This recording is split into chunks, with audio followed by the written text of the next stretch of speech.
Watch as sasabunin. Colored lumasong kayo. Alpahad, Ma'am? folder nyo. Yeah. Rasa ng Blue. folder. Ha? Ah, Ayun, nakita ko. Ay, wala ko yun. Sana ito siya. Ay, ito nga.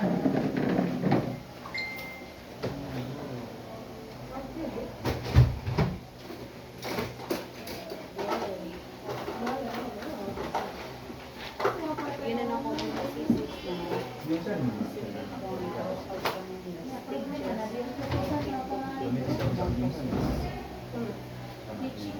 Ba? Curriculum. Wala mo. Curriculum na sa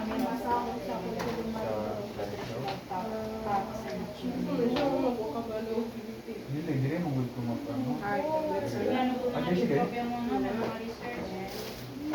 Mga buwan.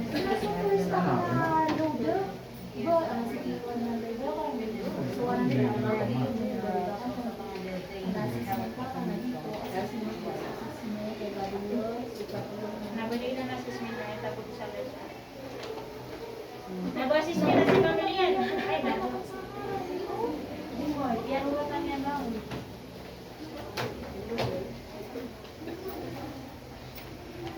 Ngayon bibigyan. Ah, dito mo? Ay, diretso. Para pagpunggo sila na letter. Ayun, yun na nga.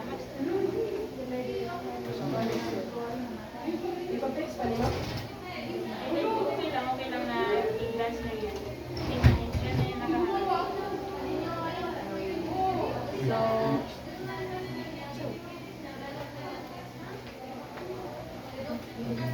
good afternoon, panelists. I am Elmar Itumanda. And I am Apadnaria Gani. We are under my CP1 and A. Ma'am Andrea Patricia, and our topic is all about exploring the cultural literacy development in the context of Visayan and Mananao classroom. So, to know deeper about our study, it is all about the main variable, which is the cultural literacy. It is a term that means being able to understand and engage with the way of living of an average member of a given culture. And according to Hirsch, 1983, he pointed out that people should be literate culturally, just as in reading and writing. So, literacy is not just all about reading and writing, but also in cultural awareness, because it molds what people are talking about. Now, the purpose of this study is to investigate how teachers will develop the cultural literacy of their students despite some factors it might affect, such as their teaching experience or lack of cultural awareness.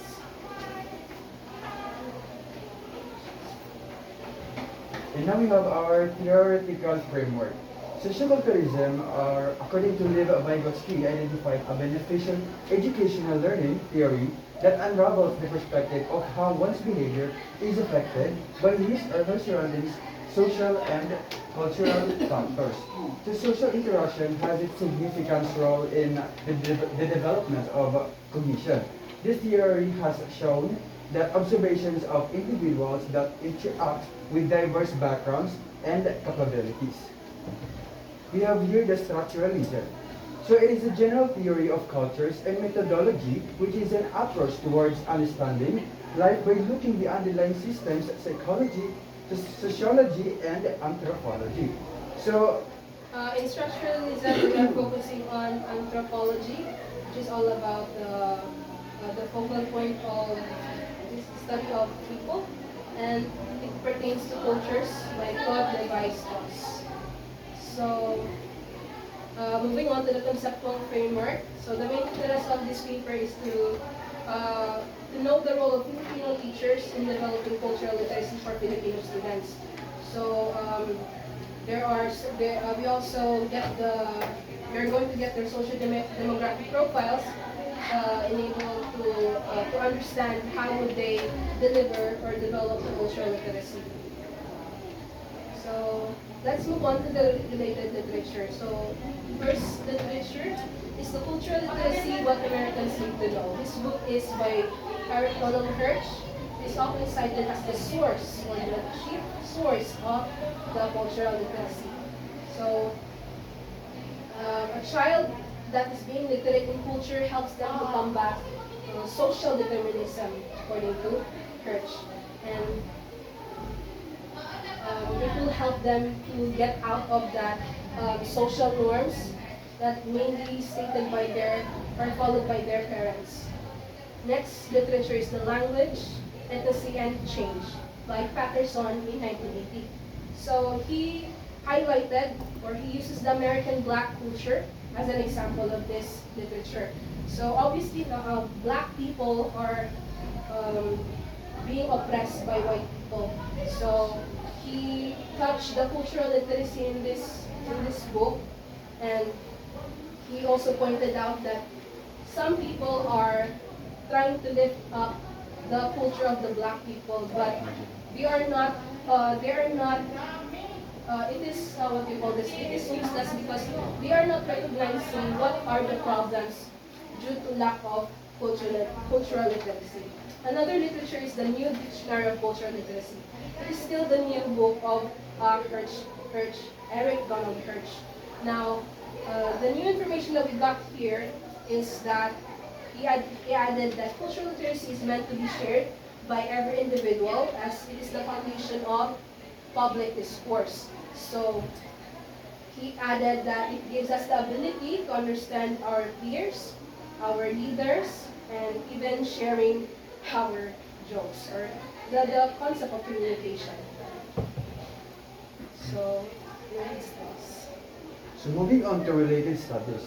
So we have here Angelia 2015. According to her, she is aimed to explore how the development of cultural literacy is being practiced and implemented by teachers in the EFL classroom in big primary schools.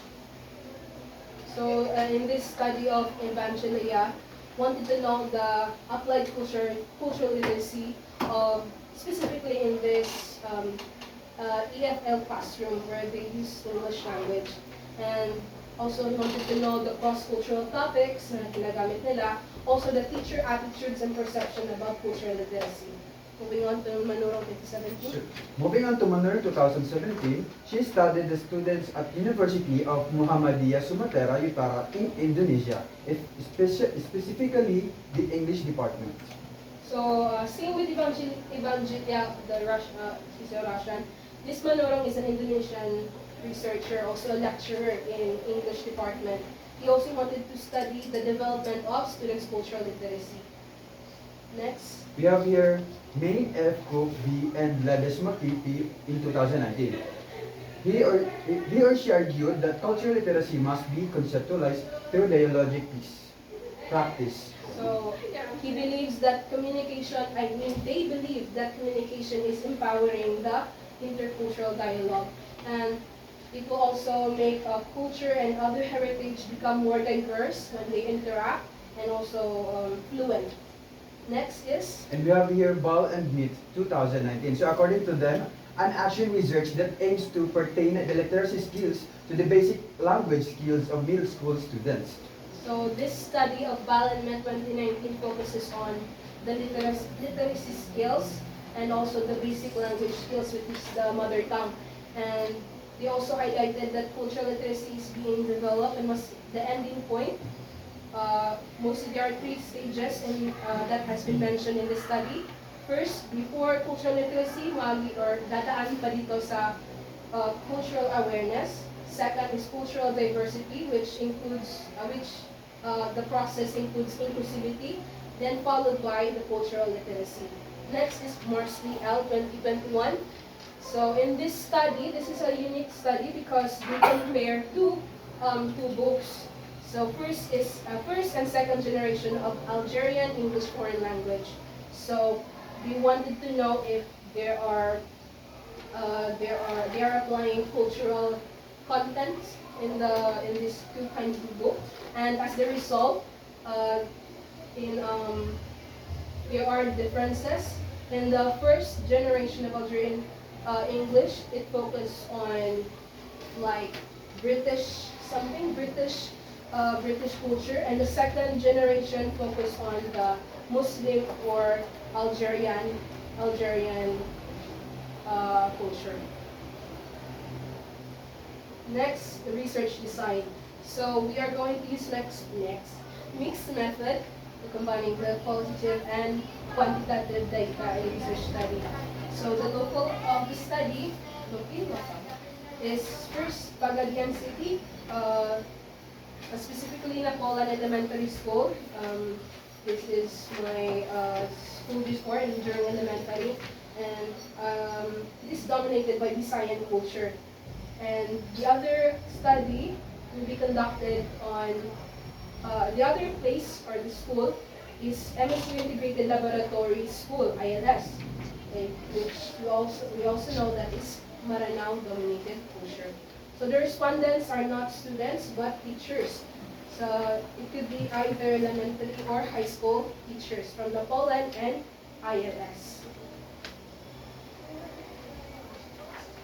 So the instruments and that will be used. We adopted the questionnaire, survey questionnaire of Evangelia, the chief source of our study.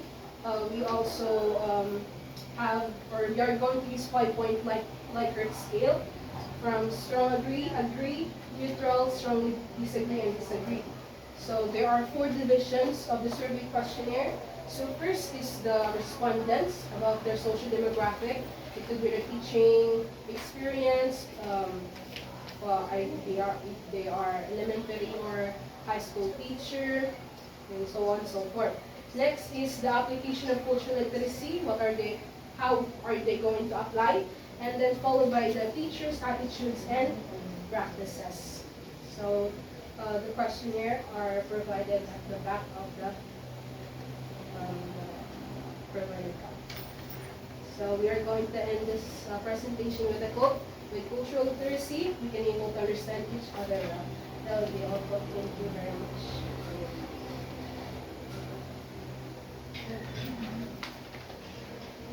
What's the problem? Why do you want to conduct this study? Is there any problem that should be addressed by teachers, students? Okay, so in my point of view, because this is my study, it all started with the curiosity of how is the development of cultural literacy here in the Philippines is doing. Kasi I think there's no such thing or wala masyadong study about cultural literacy, and it also started when I am in the CP 109, where Mama Nar mentioned that one of the 21st century skills is cultural literacy, is understanding a specific culture, being able to blend in or to understand from other people. Now, we wanted to know that if there are any problems that might cause development, or how would if they might be problems of the teachers that hinders them to develop cultural literacy in their classroom. So in addition to that, why we are conducting the about the cultural literacy, it is because, firstly, based on my experience, I grew up in a Christian area where Christians, Christians are more numerous than the Muslim one. So based on my experience, I really experienced bully. The term racism, prejudice, and stereotyping. Like for example, based on my childhood, during my childhood days, there's the time that I bought in a sari-sari store, and there's these people that calling me Aki. It's like they're bullying my how do I talk. I mean, not specifically how I talk, but the culture that I have. I am personally because I am a multicultural. Yes, something like I am biracial. So by that, they always bullied me, and then by that, I want to have a period on that, because I think we people should be not marginalized at all, and we should always respect others' differences. Whether you are multicultural, whether you are biracial or double breed person, you must always, uh, be willing to respect each others. So, dapat mag-reflect yung dito sa statement of the problem na yun. Kasi hindi siya na-justify na maayos. What's really the problem on cultural literacy? Bakit kailangan mo siyang study? Good point yung sinabi mo, it's 21st century skills. Dapat mo mag-reflect din dito. Another question from our panel. Have you prepared an interview question? Yun ang question. Meron kayong be prepared? Sabi niyo, it's mixed method, right? Meron kayong prepared? I think it would be considered mixed method one because sa questionnaire namin, may mga select na lang, pero we also included others or specific, which were they can elaborate more if not, if their answer is not included in the survey. But when you say mixed method or quantitative rather, there should be an interview question, open and you prepare for that. And also, I want you to be very detailed, no, in discussing your data gathering procedure. And how many teachers you will involve in your study as your respondents? How many? Ano yung target mo? It would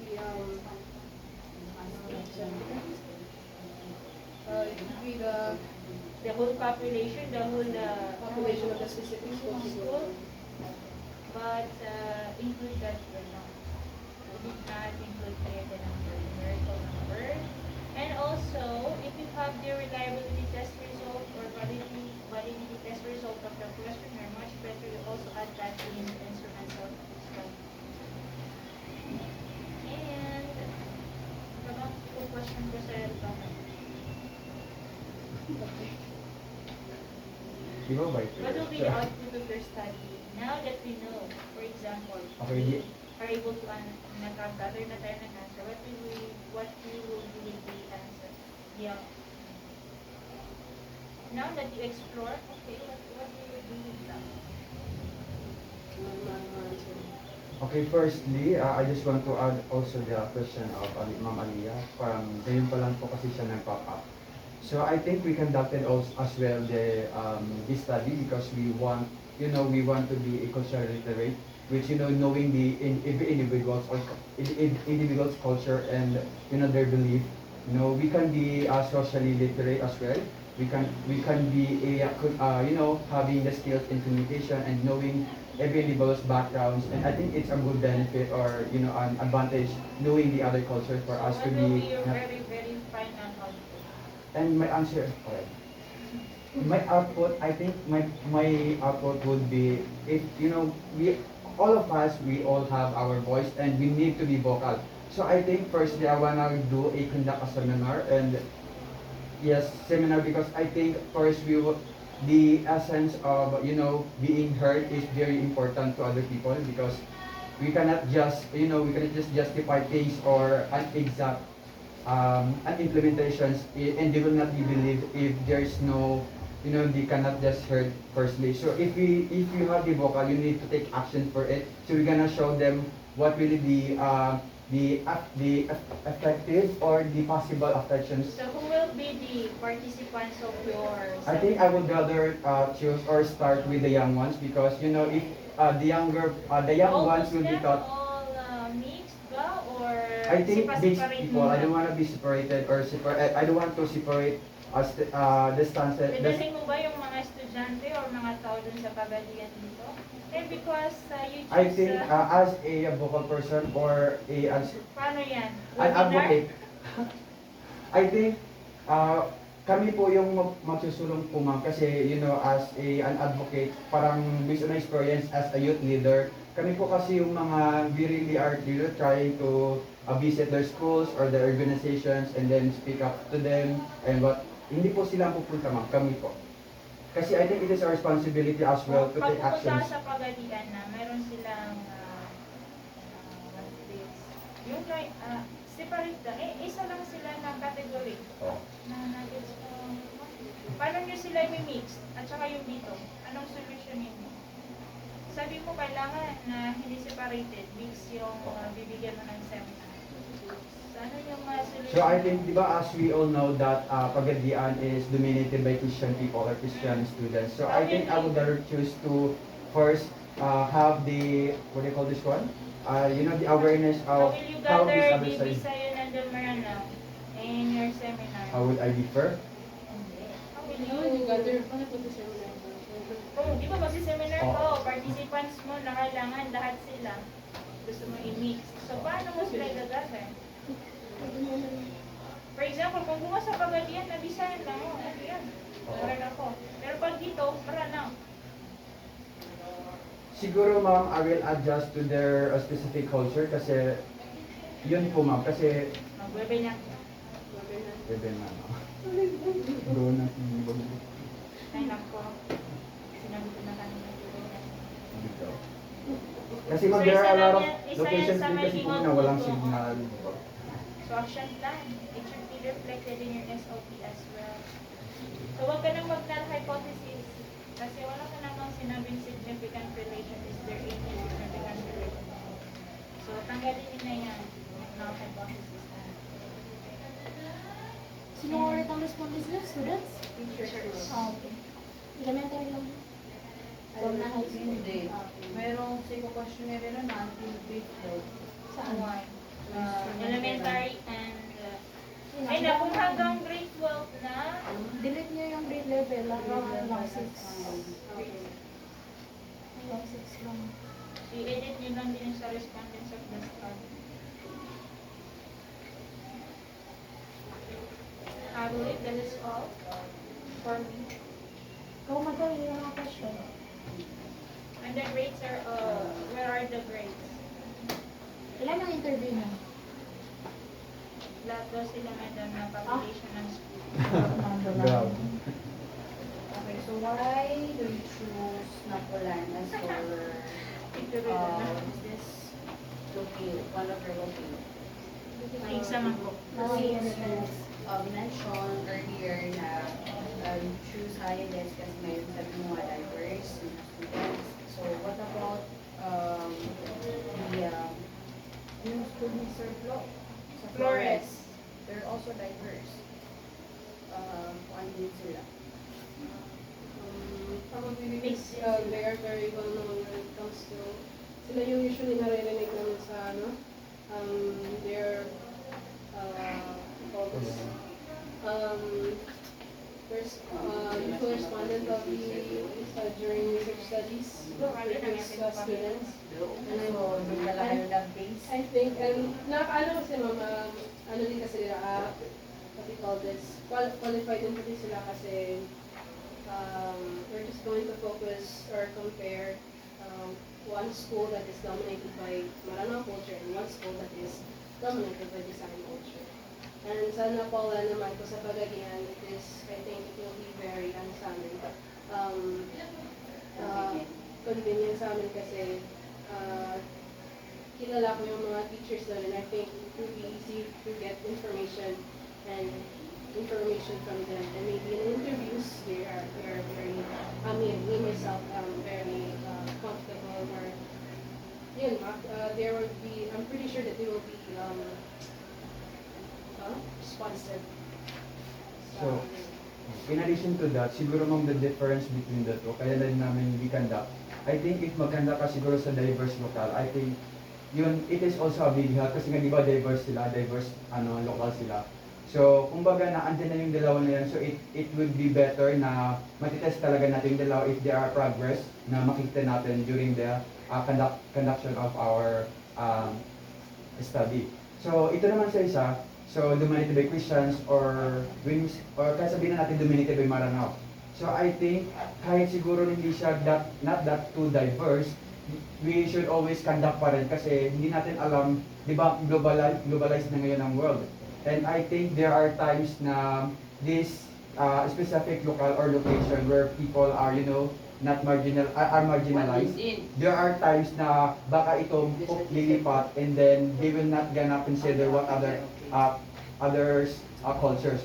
So by that dapat na magiging ang tawag dito, magiging preparation na sa kanila if ever they could face other people or meet others cultures. Ang napolan is one yan, Restricted area. hindi, public school. So lahat ng magiging respondents nila sa public school. Kasi ang andito kasi, sa version na current employment public elementary, private elementary. So,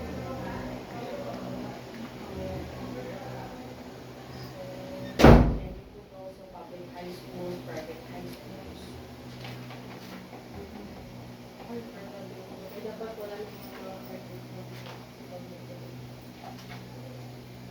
public functions na naman.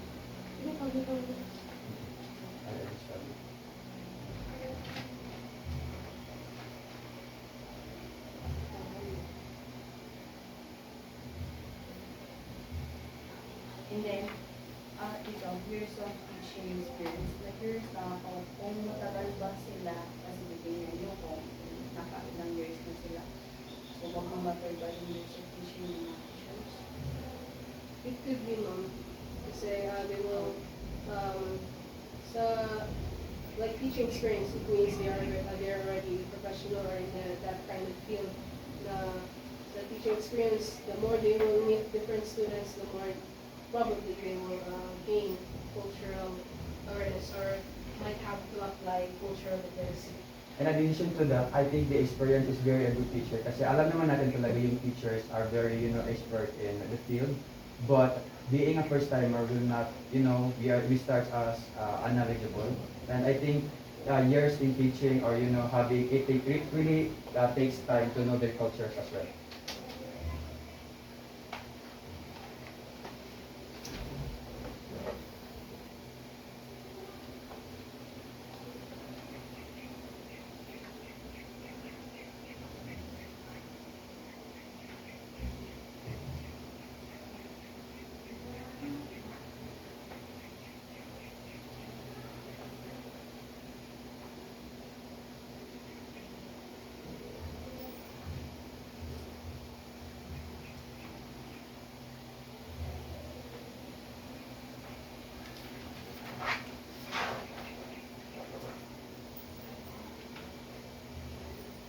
So, action plan yung output nyo. Kailangan merong action plan. Later. After na ng comeback. Sa akin, kung ano ang guro. Ang result kay, ano nyo sa iPhone. Sige. Mary. Thank you, ma'am. Also, ma'am, since Puasa ngayon, so I cannot prepare you baka kasi matulong ako milk. So, we prepared a little, ma'am. Hindi mo kaya, sorry. Sure. Para kayo na po mag-wrap up and divide it for yourself. Thank you. Ay, nag-video pala. Hindi mo nakita yung picture niyo. Wala akong nalagyan.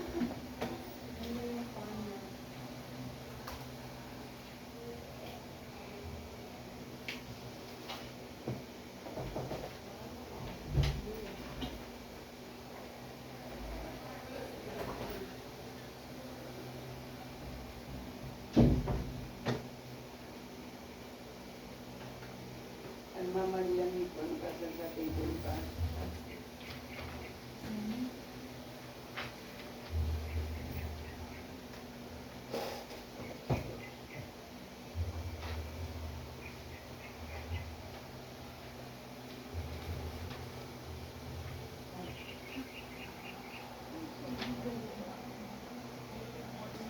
Magbigay pa kami ma'am yung parang rubrics namin ma'am. Alias? Ano ba? Yung parang sinasanan mo. Ang tawag doon? Criteria? Oo, yung isa. Yan? Hindi, yung isa kayo maliit. Wide, naka-wide. Chocolate po? Yung chinek ko na individual. Pwede yung kasali ma'am. Hindi. Hindi ko yung sa'yo, ma'am. Hindi ko na Ay, sakit? Hindi ko ba nasakit? Hindi ko na kaya, di ba? Tapos natin mga kinana, pasabi na yung toko pa. Doon yung ato. Yang bertinalas yan. Buhay, at yung car. At nagyaba lang kami sa car. Sky car. Na at nagyaba lang kami sa car. Yung mga isin na po kami ang nito. Consultation. November 29. Ay, 30. Excuse me. Isin na dito.